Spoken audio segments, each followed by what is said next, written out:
Hopefully weather's not going to get too hot on us, but I bet it's going to be a little bit slick out there for qualifying at 2:10.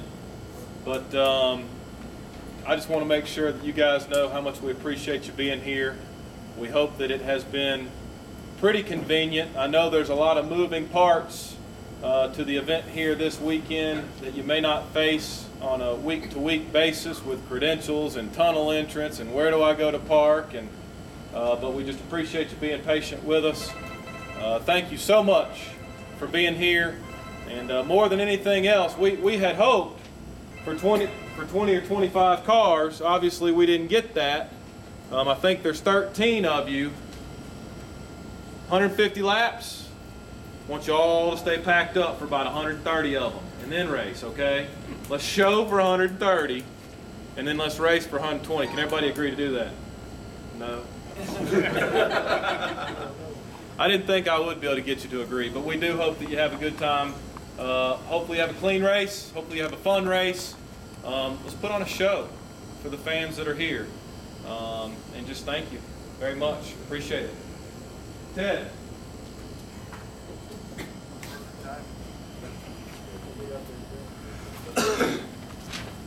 Okay, everybody should have gotten a schedule. So when we leave here, the next time that we're going to go on the track is 2:10 for qualifying.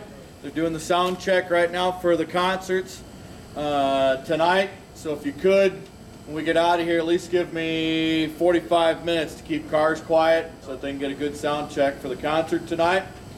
When we qualify, Ray will go over his procedure for that, let you guys know what he's going to do. But when we're done with qualifying, I know there's a couple of guys that left their cars up on pit road here during this break, which is fine.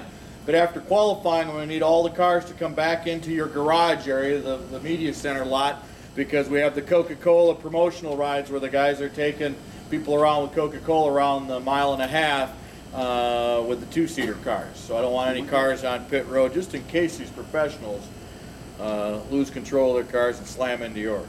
So if you could, please take them off the track. How we're going to do the pre-race stage at 5:30 or a little bit before, depending on the Coca-Cola rides, is you'll see the stage will pull out onto the racetrack. It'll set the front 6 cars, because I think we got 12. So the front 6 cars, the front 3 rows, will park on the turn 1 side of the stage. The back 3 rows, last 6 cars, will park on the other side of the stage towards turn 4. We're going to leave a gap in between so people can come down onto the front straightaway, mingle around your cars and everything, as well as be front and center on the stage for our driver Q&A with our NASCAR drivers, as well as the Driving and Crying concert. Any questions on how we'll line that up? You guys, once we get the stage set, we'll roll you guys out. We'll have people out there that'll be showing you, but we're going to park closest to the wall. Okay? At that time, we'll start the autographs and the Q&A and everything. I want you guys that have hero cards, bring them out, hand them out to the fans, sign them. We're going to have people with the Speedway will be there selling checkered flags, like the kids' checkered flags, if you don't have something to sign. So don't be hesitant to sign any fans' checkered flags. They're going to sell programs and stuff, so if you don't have something to sign, they'll find something for you to sign. But please stay by your cars. Welcome the fans. Thank them for coming out to Fan Fest, your race. Tell them to have a good time tonight. You guys are our ambassadors for Fan Fest. Okay? What we'll do for driver introductions, once the concert is over with, the stage will move off. Driver introductions, I want the crew chief and the driver standing by the car. Ozzy Altman is our announcer. Ozzy will start at the back of the pack, start with the number 12 qualifier, and move to the front. We'll have the flagman. Which one's your flagman? Flagman will walk along, wave the checkered flag, wave to the crowd. At that time, I want the driver to start getting into his car, getting buckled in, hat on, headset, earpieces, Hans, all your equipment.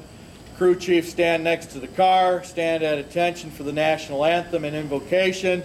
Kind of want it all uniform, everybody looking good. Flag will be on this side of the racetrack for your crew chiefs. Right here behind Victory Lane is where the American flag will be. So please face the flag, hand on the heart. Let's look good for our fans tonight.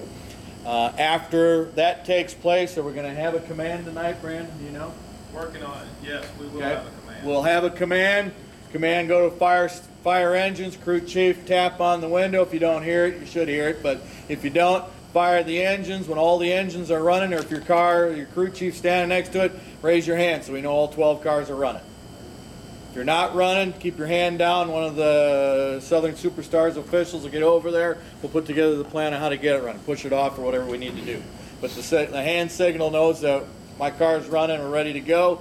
Southern Superstars officials, when they got the go-ahead with everybody to go, you guys will vacate off of that front straightaway back over to your hot pit area. Please do not walk across the logos. I won't have people out there at that time to protect the logo, so please don't walk across the paint. Mr. Clark has a rule that if you walk across the paint and you destroy the paint, it's $1,000 per square foot. Cash. Cash. Cash, that's right. That's right.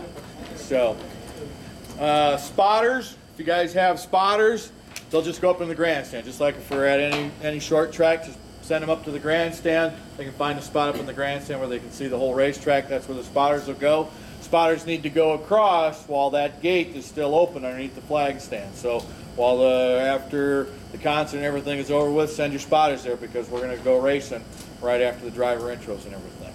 That gate will open back up for those folks to come back across after the race is completed. Victory lane we are going to do on the front stretch. So after the race is over with, you've won the race, stop on the front stretch. We'll do the ceremony down there, the interview down there, the pictures and everything like that, and then you'll be required to go do whatever tech you need to do with these guys. Okay? After we're done with all the racing and everything tonight, is we need to vacate this pit area that we're in. We would like to have everybody out of there by 11:30 because we have to start staging for tomorrow. If you could help us out with that, I'd appreciate it. I know there were some guys that wanted to know where you can pull your haulers, camp for the night. If you go out, when you go out the tunnel, you take a right, you go up around the airport. When you get to the far end of the airport, you'll see the blue and white light or whatever. When you get to the far end of that airport, you'll see a campground on your left. Pull into that campground. The Knights of Columbus are our camping mayors out there, and they will show you an area where we have set aside for you guys to camp. If you want to stay for the entire weekend, they can get you set up with that as well. You just pay the fee. If you're not going to stay for the weekend, there is no fee. Any questions on that? Any questions at all about what I just said about the show part of it? After we drop the green flag, the show's in your guys' hands. Practice looked fun. I think we're going to have a good race tonight. But let's not wreck a bunch of cars in the first 125. You can wreck them all you want after 25 to go. Anyway, Ray? Thank you.